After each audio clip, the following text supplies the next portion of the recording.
Space News 41, September 6, 2024. Hello again. Thank you for being here with me once more. I hope you are very well today. I am Marie. Hello, welcome to my channel. This information can be seen as science fiction, or as the viewer sees best, and I post it for entertainment purposes only. Still, I take my information very seriously, and for whoever has eyes to see. I am writing this on the morning of September 6, 2024. Sorry for writing so many space news together. A lot is going on up here, and this is what is on my mind. I hope things stabilize here a bit more so I can concentrate on other subjects, although I enjoy sharing space news and anything else with you. There was too much to say about the Pleiadian-Urmah treaty that was signed last Sunday, and one video was not enough, even though it was a long one. In my last video, I concentrated on the military aspects of the treaty, and how we would all unite to reinforce our defenses and cooperation, yet this treaty is extensive and it also includes other non-military subjects. Going over the details, agreeing on them all and signing each part of the treaty took us no less than 4 hours. Such a long time certainly did stress me out because I am not used to being in a delicate diplomatic situation for so long, and where I must be and act as best as I can, much less among so many leaders and representatives, most of which I did not know previously. Yet I thank them all for making me feel welcomed, accepted and respected as the new Taygetan queen. The other non-military aspects of the treaty I had no space to share with you in the last video, include agricultural assets and raw materials sharing among the members, as well as full technological cooperation, which includes all branches. The treaty also includes the sharing of information which comes from space exploration, including detailed data about new races, interstellar and not unknown animals and plants, and full sharing of space frequency maps among and along our fleets, as well as traditional position location charting. The treaty also includes specifications and conditions for barter and trade, as it cannot be equal for all the member races due to socio-cultural differences, as well as the availability of resources of each star nation or culture involved. Yet, this treaty was indeed mostly for promoting unity and military cooperation for the protection of each one of its members. Unity and protection against any potential threat or enemy, yet it is fully accepted that the necessity of creating this treaty came nearly entirely as the result of the drastic and pronounced obscurity of the Galactic Federation. We accept that its members who are in charge of seeing to the interests of their appointed locations are very positive and cooperative, but I insist they are too much so, as those local races who represent the Galactic Federation do act way too permissively and blindly cooperative towards their dubious overlords. They do act in a very wishful thinking way, only assuming that the Galactic Federation representatives over their level are more people like them, with the best interests of the regions in space they control and of the people who live in them. They only assume that as they would never do anything hideous, abusive and wrong against the people they are supposed to take care of, so would the ones above their Galactic Federation level. This problem is seen on Earth a lot as well, mostly coming from the general population who generalizing do have strong ethics, to one or another level of course.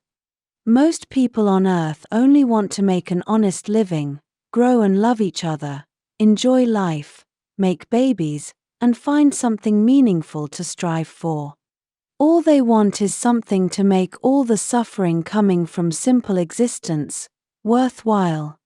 Most people on Earth cannot accept nor understand that the people, or better said, the entities appointed as their official political leaders do not think like them, as they can easily be extremely cruel and abusive just to further their own interests and agendas. This is one of the main reasons why most people cannot accept nor believe in conspiracy theories, as they have no mental frame to understand nor accept anything other than what is according to their values and ideas about reality. Since this new Urmah and Pleiadian treaty was signed last Sunday, there has been one further development. The Antarian High Command has reached out to King Rua and to me, and they have expressed their interest and decision to join the treaty. As they are not a Pleiadian culture, nor do they have a foothold in the M45 Pleiades star cluster as the Urmah have, including them does complicate things a bit more, as far as what galactic maritime law goes or dictates. Including the Antarians in this new treaty means a direct and clear expansion of the influence of both the Urmah conglomerate and the area of control of the Pleiadian Alcyone Council. It adds up to a military expansion, which can alert the higher Galactic Federation to start seeing us as a direct threat to their interests, even though we clearly state that our new treaty is for protection purposes only, among other cooperation items like barter, as I described above. I briefly talked to King Rua about this, and we decided that the Antarians are welcome, as long as this is discussed during a council meeting with the other Pleiadian member races of the Alcyone Council, where we must go over the legalities, consequences, and details of including Antarians into this treaty. In general, it is in our best interests to include Antaria, as they have started to awaken to the fact that something quite fishy and dubious is going on in the higher levels of the Galactic Federation, and they also seek protection. Perhaps this would also inspire other races and star nations to want to join in as well.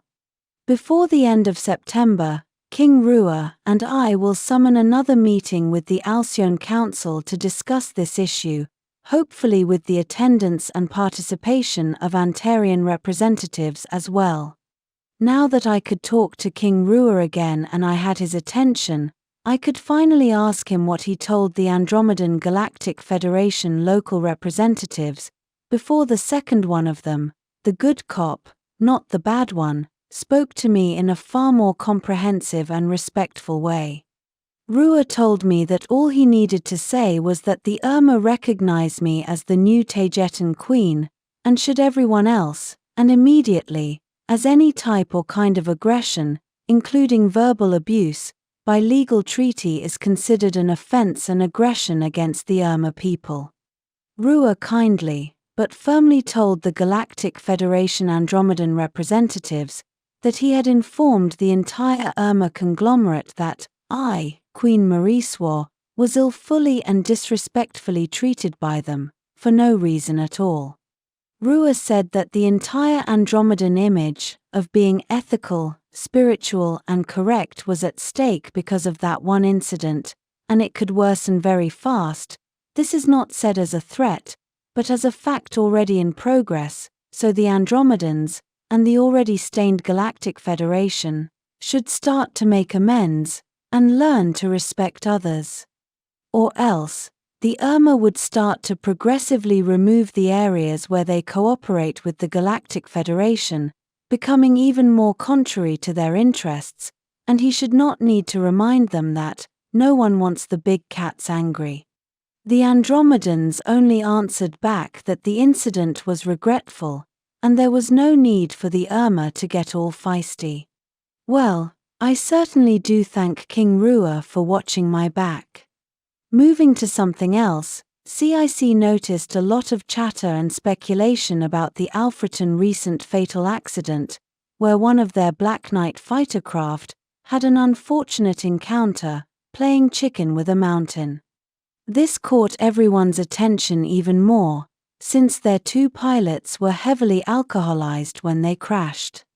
This fact opened the need to talk about why the Galactic Federation lets its pilots fly drunk, when on Earth there are a lot of control measures to prevent people from driving under the influence.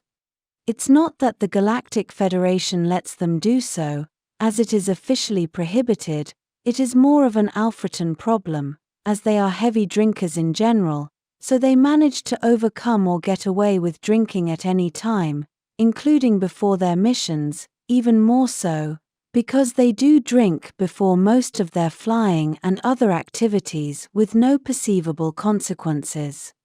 Alfratans are the star race that has, by far, the most step-downs, as they regularly go to Earth for supplies, including alcoholic beverages of all kinds, including the cheapest brands.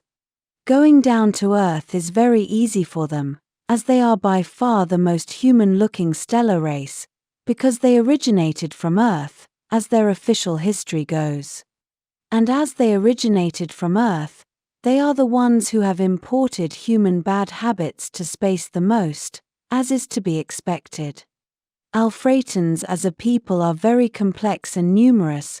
We cannot generalize with all of them, yet the ones here flying for the Federation do have very bad habits, obviously. As for Taygeteanos, no one drinks here, no one likes alcohol as we find it highly toxic, and with unwanted effects. We are also highly conscious that alcohol does open people to unwanted spiritual influence, parasitism, and even possession. That's why alcohol as a legal drug is called spirits. There is a reason for the semantics, as they are no coincidence. There have been one or two examples where step-down Taygetanos have developed an affinity for drinking alcohol, but that had drastic consequences for them, as drinking can be, and is enough of a reason for terminating contact with them, and leaving them on their own on Earth to finish their lifetime as more humans. This may seem cruel at first, but it is only a protection measure for the rest of us here, as we do not want to import all kinds of hideous astral entities which are attached to them, as well as importing the bad habits of drinking in itself, because it starts with one or two people, and then it can, and would, extend to the entire civilization. Therefore, opening windows for invasion, this time from the astral, which is completely real for our science and understanding. Taygetanos, as well as countless other star races, do not know anything about alcohol. We must keep them that way. We know that alcohol is one more trick of the Cabal and the Galactic Federation Masters of Earth, to control and diminish the human population, also making them susceptible to their influence coming from the astral side as well, so it is an attack against humans' integrity, coming from all fronts. Sorry if this was bothersome for some of you, yet I speak the truth, and I do not want to sugarcoat anything.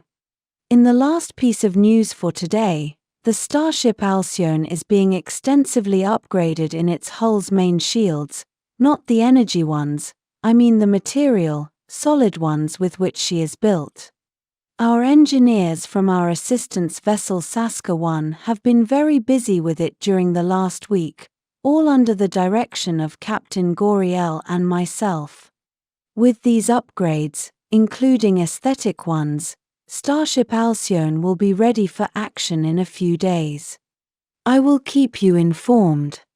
A big hug to you all. This will be all for today.